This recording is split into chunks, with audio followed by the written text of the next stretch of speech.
Saudara Anugerah, dimanapun Anda berada, jadilah gereja yang bertumbuh. Marilah beribadah bersama kami dalam program Hidup Karena Kasih. Salam, kembali lagi kita dalam program Hidup Karena Kasih. Saudara, pada hari ini kita akan merenungkan kembali firman Tuhan yang terambil dalam Mazmur pasal yang ke-14 ayat 1 sampai ayat yang ke-7. Kita akan membacakan untuk pemimpin biduan dari Daud. Orang bebal berkata dalam hatinya, tidak ada Allah, busuk dan jijik perbuatan mereka. Tidak ada yang berbuat baik.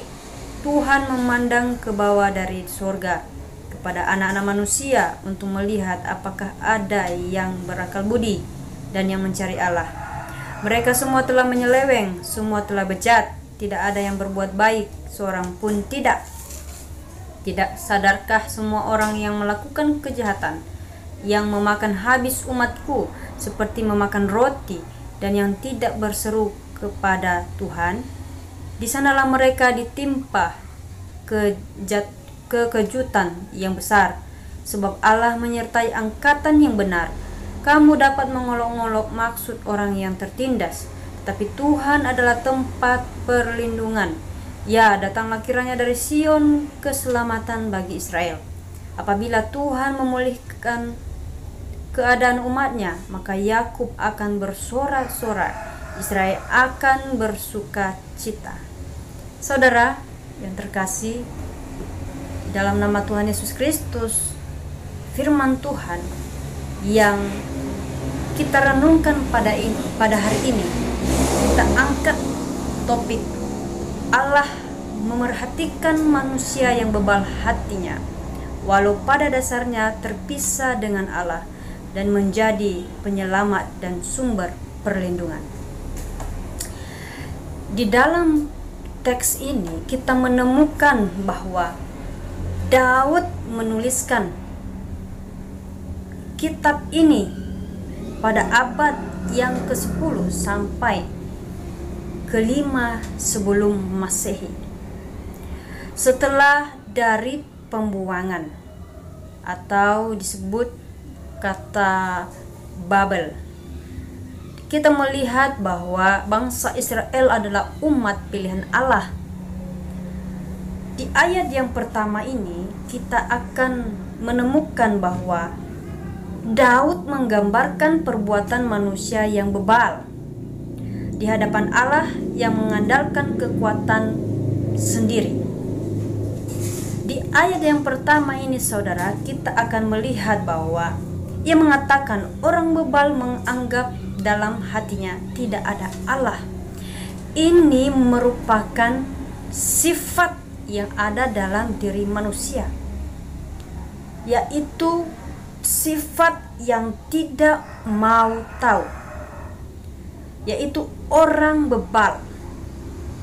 Sebab ini adalah kebodohan yang dimiliki oleh manusia atau bangsa Israel pada saat itu, yang tidak percaya dan tidak mau mengenal Allah.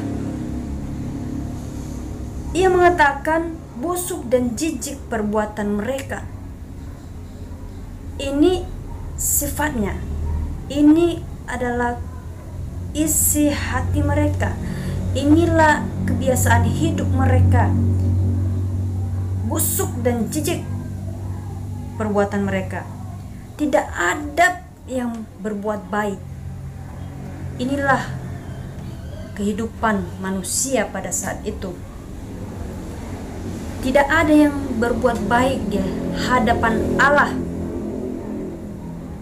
Di ayat yang kedua, di sana kita menemukan bahwa Allah memerhatikan manusia yang bebal.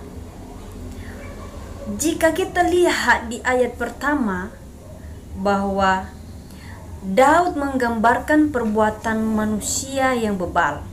Mereka tidak ada yang berbuat baik, jijik perbuatan mereka. Kemudian mereka tidak ada yang Di dalam hati mereka tidak ada Allah. Dan di ayat yang kedua, kita akan melihat bahwa walaupun mereka bebal, walaupun mereka memiliki karakter seperti itu, tapi Allah memerhatikan semuanya. Mata Tuhan menjalar ke seluruh dunia, ke seluruh sudut. Allah memerhatikan. Disinilah kita melihat bahwa Tuhan memandang ke bawah dari surga kepada anak manusia. Jadi Allah melihat manusia. Apakah ada yang berakal budi dan yang mencari Allah? Inilah Allah bertindak sendiri. Allah berinisiatif untuk melihat apakah ada manusia yang berakal budi pada saat itu. Dan kemudian kita melihat di ayat yang ketiga. Di sini kita diajarkan bahwa manusia pada dasarnya terpisah dengan Allah. Kenapa bisa terpisah? Sebab di ayat yang ketiga ini ia menerangkan kepada kita bahwa semua orang telah menyeleweng.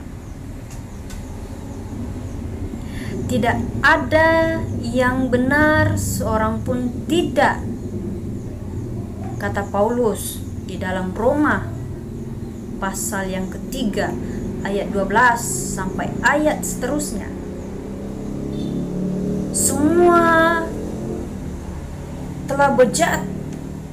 Ini kata Daud. Tidak ada yang berbuat baik, seorang pun tidak. Hal ini menunjukkan kepada kita semua bahwa manusia di hadapan Allah tidak ada yang benar dan seorang pun tidak ada yang benar. Sebab di ayat yang pertama tadi menjelaskan bahwa jijik perbuatan mereka, tidak ada yang berbuat baik. Bahkan di dalam hati manusia tidak ada Allah. Di ayat yang ketiga ini mengajarkan kita bahwa tidak ada manusia yang benar di hadapan Allah. Kita akan melanjutkan di ayat yang keempat. Di ayat yang keempat ini sampai ayat keenam, kita melihat ada gambaran kejahatan manusia. Dan Allah menyertai orang yang benar serta yang berlindung kepada Allah. Di ayat yang keenam, maksud saya di ayat yang keempat sampai ayat yang keenam ini, kita melihat bahwa di sini tertulis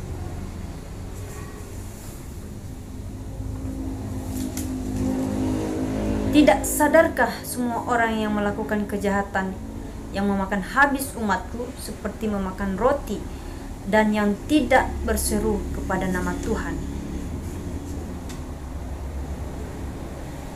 Di sini kita melihat bahwa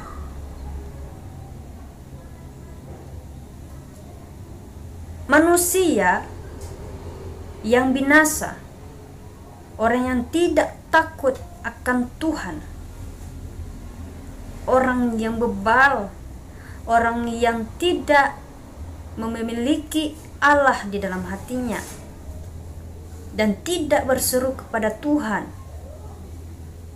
tidak mengandalkan Allah, dan upahnya adalah ditimpahkan kejatuhan yang besar. Di sini di ayat yang keempat, tidak ada yang berseru kepada nama Tuhan. Inilah kehidupan manusia pada saat itu. Untuk itu mereka ditimpa kejatuhan yang besar. Tuhan adalah tempat perlindungan orang yang dipermalukan demi nama Allah. Di ayat yang ke-6, ia mengatakan bahwa kamu dapat mengolok-olok maksud orang yang tertindas, tetapi Tuhan adalah tempat perlindungannya. Di sini kita melihat, di sini kita dapat diajarkan bahwa Tuhan tempat perlindungan orang yang dipermalukan karena atau demi nama Allah. Saudaraku, kita melanjutkan di ayat yang ke-7.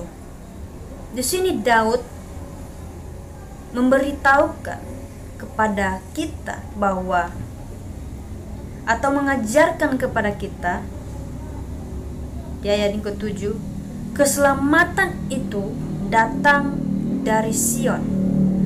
Tuhan memulihkan umatnya Israel dan bersoras dan bersukacita.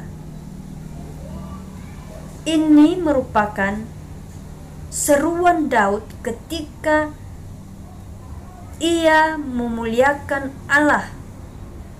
Ia mengatakan bahwa keselamatan manusia ada di dalam Tuhan.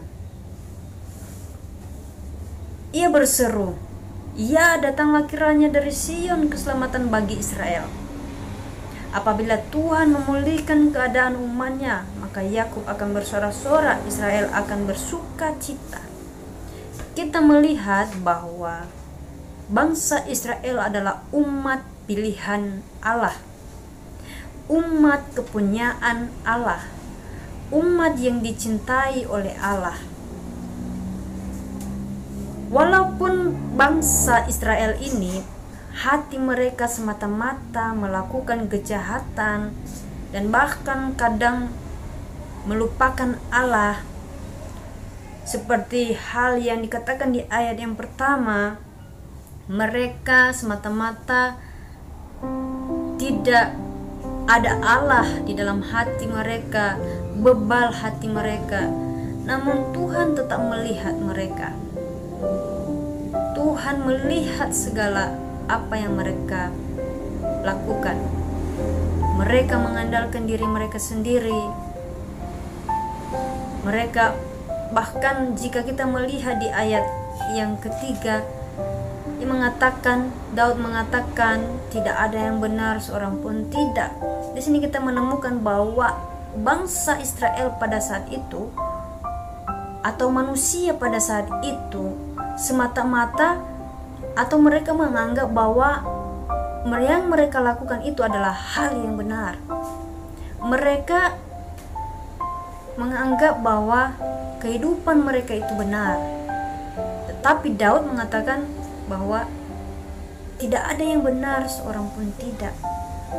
Tidak ada yang mencari Allah. Ini adalah kehidupan manusia. Ini adalah natur manusia.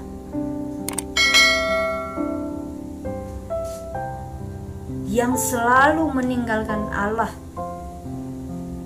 yang tidak mau mengenal Allah, yang tidak mau menerima Allah di dalam hati mereka, yang mengandalkan kekuatan mereka sendiri, yang menganggap mereka adalah orang yang paling benar. Saudara, kita melihat di dalam tulisan Paulus seperti yang saya katakan tadi, bahwa tidak ada yang benar seorang pun tidak, sebab manusia pada dasarnya telah kehilangan kemuliaan Allah dan semata-mata melakukan kejahatan di dalam kehidupan mereka. Saudara, jika kita melihat perkataan Yesaya bahwa tidak ada yang saleh, seperti kain kotor. Itu adalah kehidupan manusia di hadapan Allah. Allah melihat semuanya. Demikian saudara yang terkasih di dalam nama Tuhan Yesus Kristus. Kita dihimbau dalam firman Tuhan yang kita renungkan pada saat ini, agar kita mengetahui bahwa betapa bebalnya hati manusia yang telah menyeleweng di hadapan Allah, dan bahwa keselamatan dan pemulihan ada di dalam Tuhan. Seperti yang dikatakan oleh Daud, bahwa apabila Tuhan memulihkan keadaan umatnya, siapa umatnya di sini? Yaitu bangsa Israel. Maka Yakub akan bersorak-sorai, Israel akan bersukacita. Saudara, ini adalah kehidupan bangsa Israel. Kita dapat belajar dari kehidupan mereka. Kehidupan mereka yang bebal, yang tidak mau mengenal Allah, yang jauh daripada Allah. Namun Allah tetap melihat mereka, memantau mereka dari surga. Bahkan saudara-saudara, ketika pada saat zaman kasih karunia, sebab karena manusia telah jatuh dalam dosa dan sampai merajalela sampai saat-saat ini, sehingga Allah berinisiatif untuk mengutus Yesus ke dalam dunia. Dan saudara, kita melihat bahwa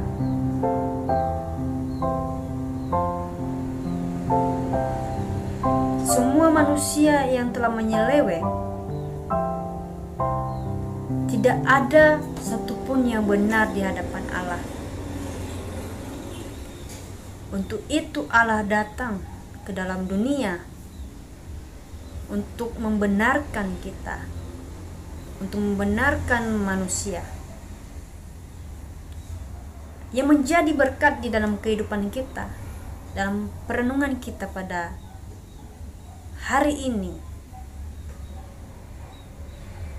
kita telah dibenarkan oleh darah Yesus. Kita adalah manusia yang dimurkai karena pelanggaran kita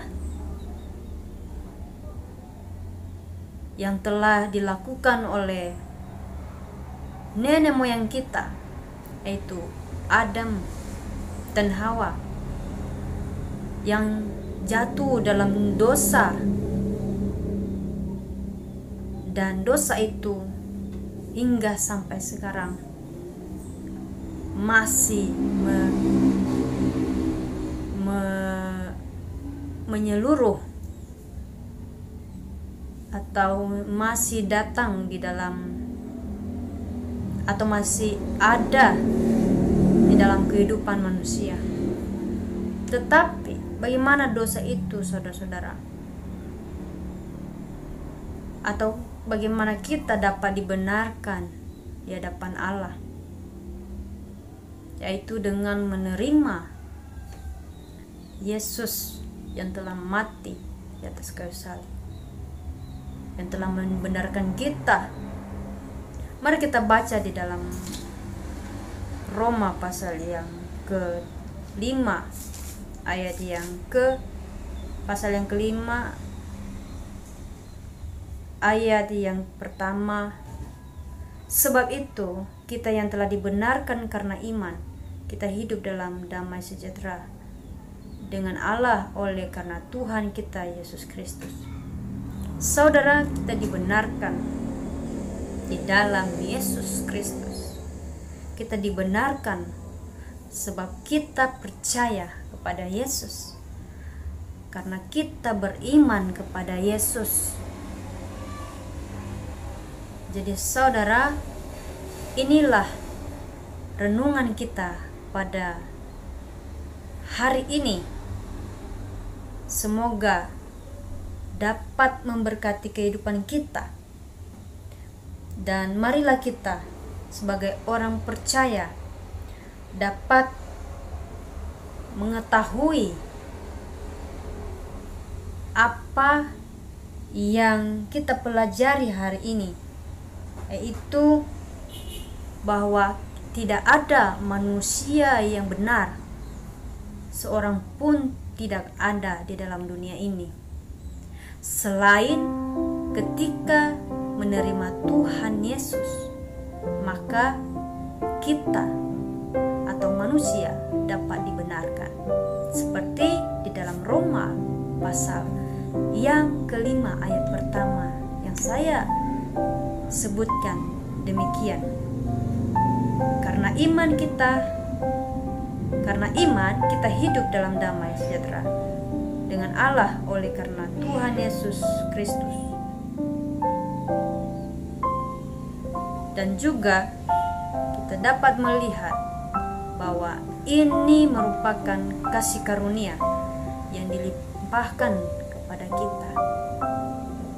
Kita adalah orang-orang yang telah diselamatkan, yang telah percaya kepada Yesus Kristus, dikuatkan oleh firman Tuhan, oleh Alkitab yang kita percayai sebagai firman Tuhan.